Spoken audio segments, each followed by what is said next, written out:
Bonjour, ravi d'échanger avec vous aujourd'hui dans le cadre de l'IGPDE. Je suis Franck Bournois, professeur de sciences de gestion, directeur général de ESCP, passionné par les sciences de gestion et avec la spécialité de la préparation des cadres supérieurs et dirigeants, que ce soit dans le secteur public ou privé. J'ai été président du jury d'agrégation pour le recrutement des professeurs des universités et actuellement je suis membre du conseil de surveillance à l'échelle mondiale pour le groupe Mazars. Pour ce qui concerne l'institutionnalisation des sciences de gestion, on peut dire, si on regarde l'histoire, quelles sont les petites filles et filles des sciences économiques et de droit. D'ailleurs, les lauréats du concours d'agrégation sont des agrégés des facultés de droit et de gestion. La formalisation de ces sciences de gestion a connu en gros 3 phases. Tout d'abord, la fin des années 50 jusqu'au milieu des années 70, avec, sous l'impulsion de Gaston Berger, la création des IAE, les Instituts d'administration des entreprises, suivant les grands besoins des entreprises pendant les 30 glorieuses. Et puis les premiers agrégés de gestion sont arrivés au milieu des années 70. Il y a une deuxième phase, je crois, qui est celle de la fin des années 70 jusqu'au début des années 2000, pendant lesquelles les universités et les écoles ont beaucoup recruté d'enseignants-chercheurs, de plus en plus d'étudiants aussi se sont inscrits. Il y a eu des doctorats en plus grand nombre dans les écoles et aussi les habilitations à diriger des recherches. Le tout dans une phase aussi d'intersonnalisation.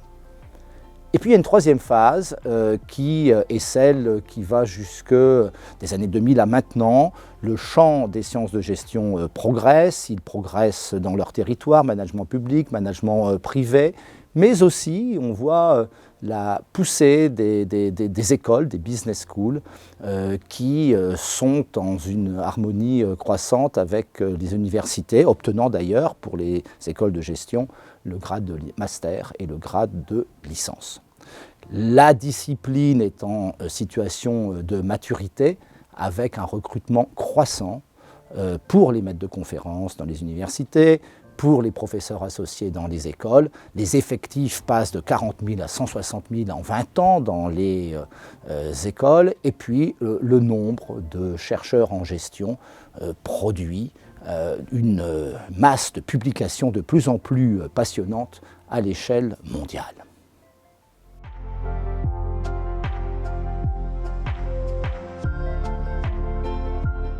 J'entends par le mot critique, bien entendu, les deux acceptions, c'est-à-dire les plus et les moins de cette discipline. Je crois que ce qui est vraiment très caractéristique et positif pour les sciences de gestion, c'est cette notion d'interdisciplinarité, des sciences qui sont des sciences de l'action, des sciences au carrefour d'autres sciences, que ce soit le droit, que ce soit les mathématiques, la psychologie, la sociologie. Là, les sciences de gestion sont des sciences de l'action au carrefour d'autres sciences. S'il y a peut-être des critiques du côté négatif, c'est que la discipline peut parfois manquer d'agilité dans un monde économique qui devient de plus en plus incertain, changeant, de plus en plus numérique. Les sciences de gestion ne doivent pas suivre le changement simplement des pratiques des entreprises, elles doivent les précéder. Et ceci est très exigeant et c'est pourquoi il y a des articulations passionnantes entre l'enseignement et la recherche. La recherche nourrissant l'enseignement et l'enseignement permettant naturellement d'aborder les vraies questions de recherche et de les précéder. La dimension prospective est clé.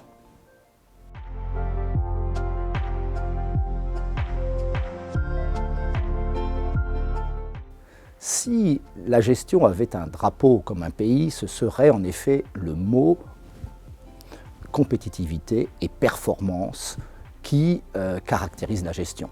Nous avons besoin de répondre aux besoins de talent des entreprises et la gestion contribue à la compétitivité à travers plein de choses, à travers l'entrepreneuriat, à travers le management d'incubateurs, à travers tout un tas de connaissances et à travers de la recherche-action. Je crois qu'en France, on peut être très fier de la mise au point des conventions CIFRE dans les années 80 qui ont contribué à mettre des doctorants en action dans le management des entreprises. Et c'est une vraie fierté que l'on peut avoir en France.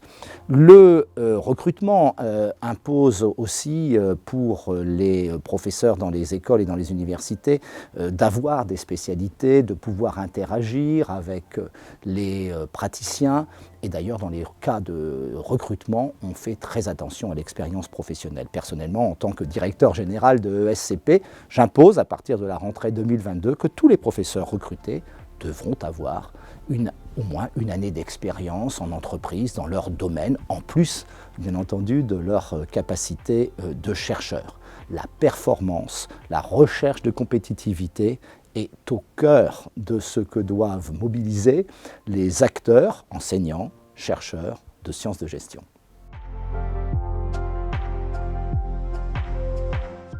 Comme discipline scientifique, ce qui est fabuleux avec les sciences de gestion, c'est que on ne s'ennuie jamais. Les défis sont très nombreux. Je pourrais en citer beaucoup, mais simplement, on a besoin d'un enseignement supérieur français de recherche fort, avec une saine concurrence entre les écoles et les universités. Voilà un enjeu. Un deuxième enjeu, par exemple, c'est la solidité d'un enseignement supérieur, pas seulement que français, mais européen. Et d'ailleurs, tout ce qui se passe dans les universités européennes le prouve. Il faut aussi, troisième enjeu, poursuivre plus que jamais la recherche appliquée en gestion. Un quatrième enjeu, c'est la pédagogie numérique dans une situation qui suit la phase de pandémie Covid. Aussi, le rôle critique que joue la formation continue des managers dans le management public et privé tout au long de la vie, ce que les anglo-saxons appellent le lifelong learning. Aussi, je crois, la nécessité d'avoir une prospective à l'échelle internationale de ce que seront les besoins des entreprises dans les années 2030-2040. Enfin, la diversité des corps professoraux et des chercheurs en sexe, en expérience professionnelle, en nationalité. Et puis enfin, s'il fallait en donner un dernier, faire en sorte que l'on sache utiliser les ressources des praticiens, de ceux qui sont des experts avec une expérience de management, que l'on sache utiliser ces talents de transmission dans nos universités et dans nos écoles. La gestion publique n'a pas toujours été valorisée à sa place.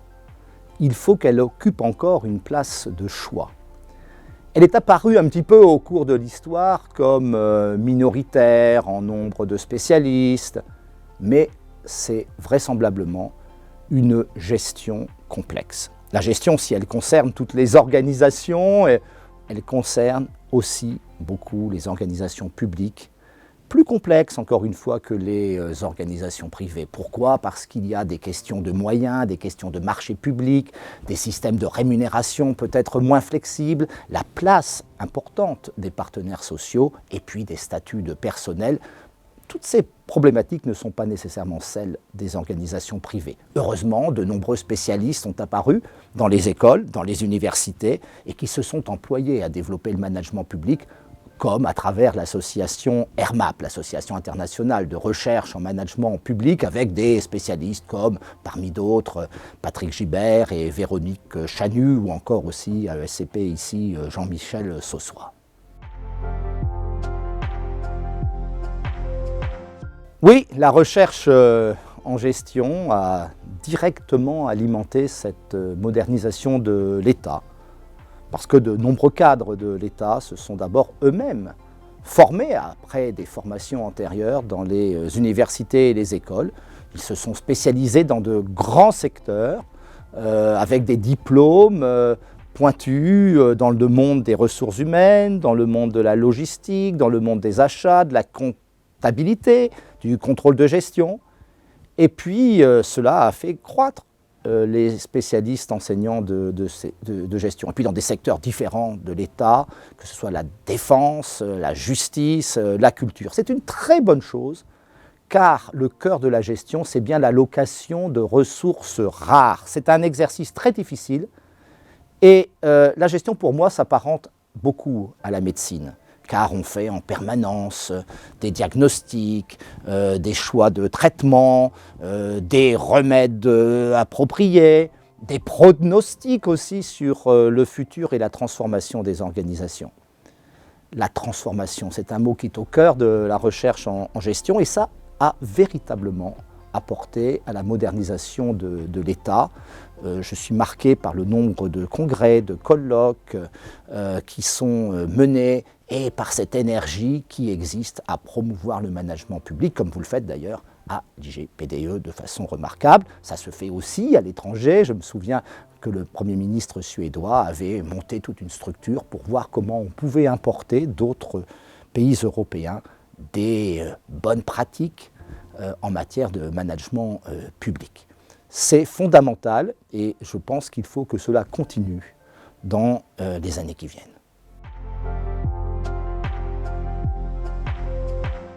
On peut parler bien sûr du développement économique de la France, de nos entreprises françaises, mais aussi de leur dimension internationale en dehors de la France. Et les chambres de commerce ont beaucoup aidé. D'abord parce qu'elles ont été à l'origine, historiquement, de la création des écoles, parce qu'il y avait des besoins économiques après des crises, après la guerre napoléonienne. ESCP a été créé en 1819, et d'autres écoles ont été aussi créées en région, particulièrement à partir des années 1870. Les chambres de commerce ont beaucoup aidé à la construction ou à la mise en lien des chefs d'entreprise avec les jeunes diplômés. Les écoles de commerce ont permis cette constitution d'un grand réseau d'acteurs. Elles ont aidé beaucoup aussi récemment à autonomiser leurs écoles, dont elles demeurent à la tête pour la question de la gouvernance. C'est très important que les écoles, mais aussi les universités, aient dans leur gouvernance des représentants des secteurs économiques, des représentants des étudiants, des salariés, et les écoles de commerce ont permis tout ceci au cours du temps. Je suis ravi d'avoir pu échanger avec la communauté de l'IGPDE sur ces grandes questions de la gestion. Et vous l'avez compris, cela concerne la transformation des structures, cela concerne les nouveaux environnements, cela concerne aussi la prise en compte de la transition écologique dans les organisations. Et puis, évidemment, la gestion, c'est le management des hommes et des talents qui sont nécessairement à la source des transformations. Comme je l'ai dit, il y a une analogie avec la médecine au sens positif, il y a de la gestion préventive, il y a de la gestion curative, et en tout cas, la transmission, ce qui est fait dans les cycles de formation, est absolument désormais indispensable, que ce soit sous forme présentielle, que ce soit sous forme numérique, de manière à disposer toujours des talents nécessaires au bon moment. Merci de votre attention.